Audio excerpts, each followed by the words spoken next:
मेरा नाम जोकर की कहानी राजू की कहानी है, जिसका बाप सर्कस की दुनिया का मशहूर अदाकार था, लेकिन कलाबाजी का स्टंट दिखाते वक्त होने वाले हादसे में उसकी मौत हो जाती है। इसके बावजूद राजू का झुकाव शुरू से ही सर्कस की तरफ हो जाता है। इस फिल्म में राजू के जवान होने से लेकर इसके आखिरी दिन तक की इंतहाई जज्बाती कहानी है। पहले हिस्से में हम देखते हैं कि राजू लड़का जो है वो अपनी टीचर मिस सीमी ग्रेवाल को मोहब्बत करता है। इसी उम्र में राजू को यह एहसास होता है कि वो दूसरों को खुशी देने के लिए पैदा हुआ है, चाहे उसके अपने दिल पर जो भी गुजरे। उसके बाद फिर उसकी कहानी शुरू होती है, जो कि एक सर्कस में एक जोकर का काम करता है, और ये सर्कस महेंद्र सिंह यानी धर्मेंद्र जी की होती है।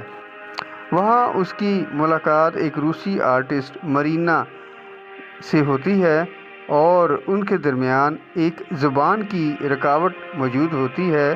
फिर भी राजू अपने दिल की आवाज़ मरीना तक पहुंचा देता है। आखिर वो दिन आता है जब सर्कस ख़त्म होने के बाद मरीना वापस रूस चली जाती है और राजू का दिल एक बार फिर टूट जाता है। फिर इसकी कहानी इस फिल्म में आखिरी हिस्सा शुरू होता है, जिसमें राजू मैना को मिलता है।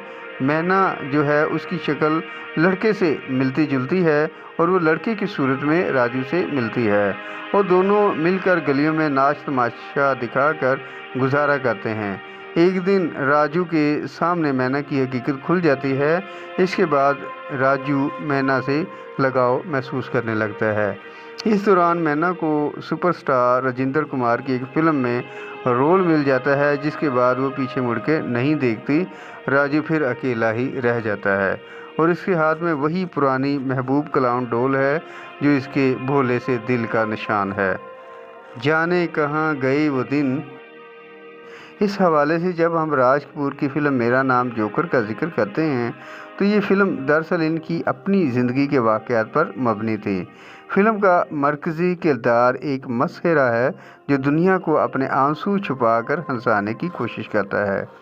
इनका अहद जो दिलीप कुमार की अलमिया अदाकारी के साए में घिरा रहा। इसमें राज कपूर हकीकतन एक जोकर ही की तरह लोगों के लिए मुस्कुराहटें तहलीक करते थे, ताहम इनका आंसू छुपाने का फ़न इन्हें दिलीप कुमार से कहीं ज़्यादा अलमिया और बहादुर किरदार का दर्जा दे देता है। बदकिस्मती से इनकी 6 सालों में मुकम्मल होने वाली फ़िल्म मेरा नाम जोकर बुरी तरह फ़िलॉप हो गई। अपनी पसंदीदा फ़िल्म मेरा नाम जोकर के फ़िलॉप होने पर बहुत दिल बर्दाश्ता रहे, लेकिन वो अपनी तबई खुशदिली और मेरा नाम जोकर जैसे अंदाज से इन्हें दिल पर सह कर आगे बढ़ गए। बाद में उन्होंने इस तकलीफ़ दे नाकामी की राख से उठकर फिर कामयाब फिल्में बनाना सीख लिया। मेरा नाम जोकर के बाद उन्होंने अपने बेटे ऋषि कपूर के साथ एक खूबसूरत अदाकारा डिम्पल कपाडिया को अपनी फ़िल्म बॉबी में मुतारफ़ करवाया। ये फ़िल्म बहुत हिट हुई और साथ ही भारतीय फिल्म इंडस्ट्री को ऋषि कपूर और डिम्पल कपाडिया की शक्ल में एक नई खूबसूरत जोड़ी मिल गई, जिसने बरसों तक लोगों के दिलों पर राज किया। फिल्म बॉबी के बाद जीनत अमान की सत्यम शिवम सुंदरम और राम तेरी गंगा मैली जैसी फिल्में बनी। राज कपूर की आखिरी फिल्म हिना थी, लेकिन वो इसका ज़िम्मा अपने बड़े बेटे रणधीर कपूर को सौंप चुके थे। वैसे भी ज़ेबा बख्तियार के साथ बनाई गई आर के प्रोडक्शन की इस फिल्म से उम्मीद कम ही थी, लेकिन ये फिल्म भी काफ़ी चली। राज कपूर ने अपने फ़नी सफ़र का आगाज़ हदायतकार केदार शर्मा के असिस्टेंट के तौर पर किया और फिर सन 1939 में बनने वाली उन्हीं की फ़िल्म नील कमल में हीरो के तौर पर मुतारिफ़ हुए। इस फिल्म में उनके मद्दे मुकाबल मधुबाला पहली दफ़ा हीरोइन के तौर पर आईं। राज कपूर ने पहली मर्तबा अपनी फ़िल्म आग की हदायत दी, जो 1948 में बनाई गई। एक साल बाद बनने वाली इनकी अगली फ़िल्म बरसात बहुत मकबूल हुई, जिसमें उन्होंने नरगिस के साथ काम किया। इसके बाद तो जैसे कामयाबी के दरवाजे उन पर खुलते ही चले गए और इनकी एक मखसूस टीम बनती चली गई। कहानी और मकालमा निगार ख्वाजा अहमद अब्बास, मूसीकार शंकर जयकिशन, गीत निगार हसरत जयपुरी और शैलेंद्रा और गुलूकार मुकेश और लता मंगेशकर के बगैर इनकी फिल्में मुकम्मल नहीं होती थीं। लेकिन इन तमाम फिल्मों में राज कपूर के अलावा बुनियादी तरीन किरदार नरगिस का था, जिसे वह अपनी फिल्मों में बहुत अहमियत देते थे।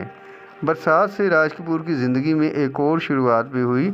उनकी नरगिस के साथ एक कामयाब स्क्रीनी जोड़ी बनी और इसी दौरान राज कपूर नरगिस के काफ़ी करीब आ गए। लेकिन फिल्मों से नरगिस की किनाराकशी की वजह से राज कपूर को कई साल तक काफ़ी ज़हनी दबाव का और तनाव का सामना करना पड़ा। उन्हीं दिनों ख्वाजा अहमद अब्बास ने महबूब खान के लिए एक फ़िल्म का स्क्रिप्ट लिखा था, जिस पर RK प्रोडक्शन ने फ़िल्म आवारा बनाई। इस फिल्म ने राज कपूर को चार्ली चैपलिन से मिलती जुलती एक नई शख्सियत दे दी। आवारा बहुत बड़ी हिट साबित हुई। अदाकारी के इसी पैटर्न को उन्होंने श्री 420 और जिस देश में गंगा बहती है जैसी फिल्मों के लिए इस्तेमाल किया। इसी दौरान इनकी 3 और फिल्में रिलीज़ हुईं, जो थी बूट पॉलिश, अब दिल्ली दूध नहीं और जागते रहो। तीनों फिल्में ज़्यादा कामयाब ना रहीं। अब दिल्ली दूध नहीं उनके कैरियर की सबसे कमज़ोर फिल्म थी, लेकिन जब उनकी फ़िल्म जिस देश में गंगा बहती है कामयाब हुई और इसने बॉक्स ऑफिस पर रिकॉर्ड बनाए, तो उनका मुश्किल दौर ख़त्म हुआ। इस फिल्म में उन्होंने साउथ इंडिया की एक मशहूर अदाकारा पद्मिनी को हीरोइन लिया। उनकी अगली फिल्म सिंघम में भी राज कपूर ने साउथ की विजंती माला को कास्ट किया। ये फिल्म अंदाज से काफ़ी मिलती जुलती थी और बॉक्स ऑफिस पर बड़ी हिट रही। जिस देश में गंगा बहती है और संगम की शूटिंग के दौरान राज कपूर का नाम उनकी हीरोइनों से फिर जोड़ा गया और बात यहाँ तक पहुँची कि इन फिल्मों के मुकम्मल होते ही पद्मिनी और वैजयंती माला की उनके घर वालों ने शादी करा दी। बिल्कुल इसी तरह जैसे नरगिस ने अपनी घरेलू ज़िंदगी को फिल्म की दुनिया पर फोकियत देते हुए सुनील दत्त के साथ शादी कर ली थी और घर उनके फिल्मों में क्लिप बॉय के तौर पर अपनी फ़नी ज़िंदगी का आगाज़ करने वाले राज कपूर ने न सिर्फ अपने वालिद पृथ्वीराज कपूर की फ़नी विरासत के दबाव में अपना तहलीकी सफ़र तय किया, बल्कि इसमें अपने लिए एक अलहदा मकाम की तराश भी कर डाली। राज कपूर को अक्सर हिंदुस्तानी मीडिया में हिंदुस्तानी सिनेमा का अजीम तरीन शोमैन कहा जाता है।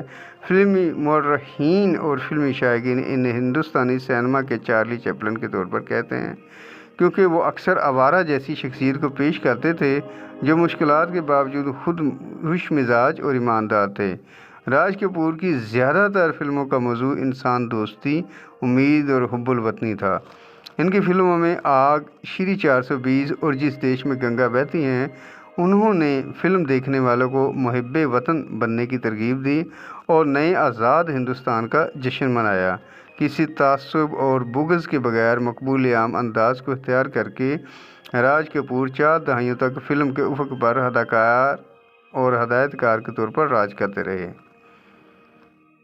राज कपूर की ज़िंदगी पर भारत में हुकूमत के फिल्म्स डिवीज़न ने 1987 में एक फ़ीचर फिल्म दस्तावेज़ी फ़िल्म बनाई गई। इसी तरह 14 दिसंबर 2001 को इंडिया पोस्ट के ज़रिए इनके चेहरे पर एक डाक टिकट जारी किया गया। इसके अलावा इनके एजाज़ के लिए मार्च 2012 में मुंबई के बांद्रा बैंडा स्टैंड में वॉक ऑफ द स्टार्स में इनके पीतल के मुजस्मे की नकाब कुशाई की गई।